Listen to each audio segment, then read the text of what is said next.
Anila Singh, BJP spokesperson, is joining us live. PKD Nambiar, political analyst, is also with us on the broadcast. GVR Shastri, political analyst, also is joining us on the program. GV, I want to hear out PKD Nambiar. He's not spoken at all. Then I'll come back to you for a follow-up.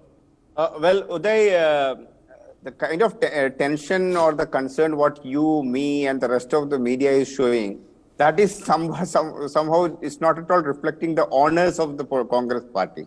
So I think the concern is with you and me and even maybe BJP or for that matter to everybody, but the Congress and its the real honors or the dynamics do not have any kind of potential. Because you know they promised introspection and course correction in 2019. We're almost in 2024 and you know we're not able to see that. So you're right. It has become a bit of a joke, but now finally they have announced that there will be a new president by 19th October.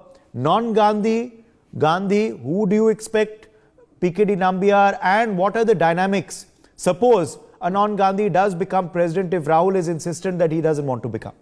So the Congress version 2, if at all, if we are talking about after October 19th is going to bond, I think it is going to have a long way for them to come back as an organization first.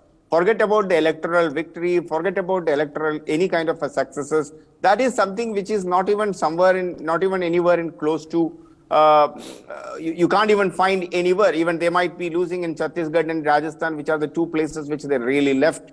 And most of the other places, they are either a B or a C or a D team of many of the regional parties. So the problem today is that in 2024 is just not even just 1.5 years time. We will be now start preparing. The preparation for the general election by the BJP and some of the regional parties have already started. And Congress nowhere, you can't even see them active even in Gujarat and the Himachal poll, which is just maybe in few months from now. So the overall, the Congress crisis is not something related to a small one aspect or two aspects. It's a multi factors are right now. One, of course, the leadership crisis. Secondly, from the booth level to the district committee to the state level, there is no aspirational leadership anywhere. Congress did not had any, it is a party which has ruled the country for 60 years, almost 60 years. Despite that, today, almost 60% of the districts in this country, they do not have a DCC president. And imagine, Uday, these DCC presidents once upon a time used to command the district. They used to be the district collectors, district magistrates used to report to these DCC presidents. Today, they do not even have DCC presidents. So the challenge of the Congress, I think we are giving too much of an importance to Congress. Yes, I do agree that there is still a culture, there is large number of political workers. No, it's not about giving too much of importance to the Congress. They have been in power for many years in the country. I can hear you very well.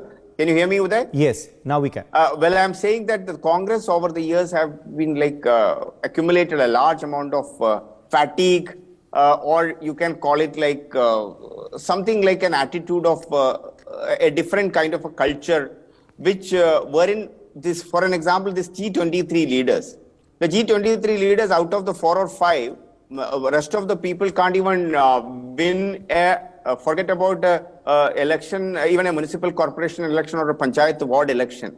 So the problem is that on the top level, they have been having so many people who have been always been a part of the power and who's so much fascinated about the Lutyens culture and the Lutyens bungalow. Beyond that, they do not have any kind of connection with the ground and to the people. So the challenge of Congress is that on the one side, Rahul Gandhi wanted to get out of that. He realized that they are not just really going to help the party. It is going to really make them weak day by day. But on the other side, he do not have the leadership quality as my other co-panelist was talking about. He's a vacation politician. He hardly is available. As Dr. Shastri was talking about, he is one of the very poor communicator. Sometimes what he's speaking, what his intention to speak or what he wanted to communicate, the people, by the time that it is delivered, people may take it something else. So he will be called as a nickname. So the overall challenge with the Congress is in many folds. So there is no paracetamol or there is no proper one injection is available for Congress challenge. What we all need to do is that, yes, as a political analyst or a student of politics, which I always feel, we really need a strong national opposition. Yes, even Mr. Narendra Modi keep on saying in every platform that we need, it is as important as a strong party in the government is to have a strong national opposition. What is happening in this country today is that the regional parties are becoming more and more hyper-regional centric, and the nationalistic view is missing, and they wanted to just control the power in that region without having a national what do you call a competitor for Narendra Modi, which may be a sympathizer for BJP or this government or somebody who speaks for Mr. Modi. I will be very happy from as a country or as a if you really look at it, Congress losing day by day, Congress getting out from the politics of this country day by day is not in the interest of the country. Maybe Ashok Gehlot, we don't know. Maybe Sachin Pilot, we don't know. Maybe KC Venugopal, we don't know. Whomsoever comes in. Even maybe we Rahul Gandhi. But maybe for next 25 years, they may have to really sweat it out on the ground from the booth to the...